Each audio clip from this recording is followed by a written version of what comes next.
জাতি। সুতরাং ইসলামের বিপরীতে যারাই থাকবে তাদের লাল বাতি চলে যাবে ইনশাআল্লাহ।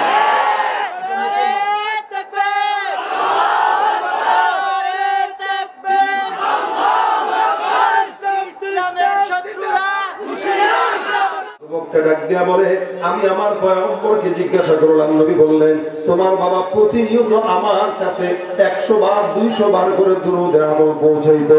আজকে যখন দুরূদের আমল পাইলাম না, আমি তোমার বাবার ইন্তেকালের খবর শুনে আমি পেরেশান হয়ে গেলাম। যে উম্মতটা আমি নবীকে ভুলে না, আমি নবী ওই উম্মতের বিপদেও আমি তাকে ভুলবো না।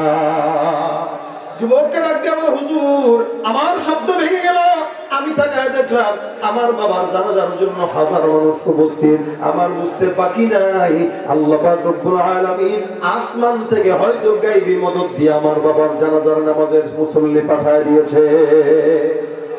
এই কারণে আমি এখানে হাজার সফরে এসে আমি তওয়াফ করছি, ঠিক দুরূদ শরীফ ছাড়া কোনো কিছু পড়ি না। এমন একটা ফজিলতপূর্ণ আমল দুরূদ, ভাই যেখানেই পড়বেন, যখন পড়বেন, যে নিয়তে পড়বেন, ইনশাআল্লাহ ওই নিয়তকে আল্লাহ পাক কবুল করে নেবেন। মুসিবতে থাকবেন, টেনশনের কারণ নাই, মুসিবত দূর হয়ে যাবে। বিপদে পড়ছেন, দুরূদ শরীফ পড়েন, বিপদ দূর হয়ে যাবে।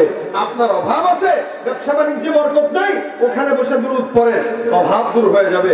দোকানপাটে আছেন বসা, হাতের কাজ আছে, পায়ের কাজ আছে, জবানের তো কোনো কাজ থাকে না। জবানের কাজ একটা তুলে রাখবেন, কি সাল্লাল্লাহু আলাইহি ওয়াসাল্লাম, সাল্লাল্লাহু আলাইহি ওয়াসাল্লাম, সাল্লাল্লাহু আলাইহি ওয়াসাল্লাম। আল্লাহুম্মা সাল্লি আলা মুহাম্মাদিন নবিয়্যিল উম্মি ওয়া আলা আলিহি ওয়া সাল্লিম তাসলিমা।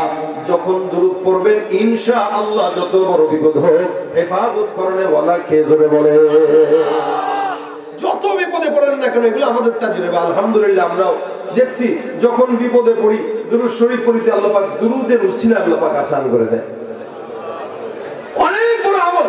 আল্লাহ পাক নিজেও পড়ি উনার জিকির করেন না, আল্লাহ পাক নিজেও তার জিকির করেন না, কিন্তু আল্লাহ পাক তার হাবিবের জিকির করেন। তার মানে বোঝা গেল হাবিবুল্লাহ কেন? কারণ আল্লাহ পাক তার পাগল। ইব্রাহিম ছিলেন খলিলুল্লাহ, মানে ইব্রাহিম ছিলেন আল্লাহর পাগল। আর আমার আল্লাহ রাসূলকে লকব দিয়েছেন হাবিবুল্লাহ কেন? আমার আল্লাহ আমার রাসূলের পাগল। সুবহানাল্লাহ। আপনি সেই রাসূলের উম্মত দাবি করেন, এখনো মুখে রাসূলের সুন্নাত উঠানোর সাহস পায় নাই। আপনি একটু মাথায় নেন, চিন্তা করেন।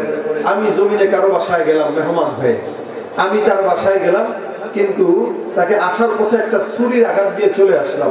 বলে এটা তো মেহমান না, এটা ডাকাতি করা। আপনি রাসূলকে মহব্বত করেন, রাসূলের রওজার সামনে গেছেন, কিন্তু রাসূলের কলিজার মধ্যে তীর দিয়া গেলেন, এটা রাসূলের মহব্বত না, এটা রাসূলের সঙ্গে ডাকাতি করা। ঠিক কিনা? আরে ভাই, যদি পোশাকটাও রাসূলের মতো ধরতে পারি, আল্লাহ রাসূলের কাছে বলতে পারবো, আল্লাহ আপনার মতো পোশাক তো নিয়ে আসছি, পোশাকে রাসূলের তো জান্নাত দেন। কারণ নবী তো বলেছেন আল মারউ মা'a মান আহাব্বা, যার সঙ্গে যার মহব্বত তার সঙ্গে তার কিয়ামত সোজা।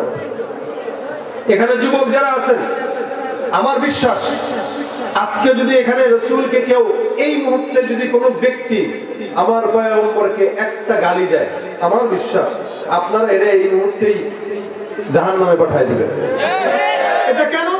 এটা শুধু হুজুরের কাজ না, এটা একজন সাধারণ মানুষের ঈমান। আমাদের দেশে আমরা দেখেছি ব্রাকের ওই সেই স্যারকে যখন বরখাস্ত করা হয়, যারা দাঁড়াইছিল, যারা ওখানে তার পক্ষে দাঁড়িয়েছিল, এরা কেউ কিন্তু হুজুর না, এরা সাধারণ লোক।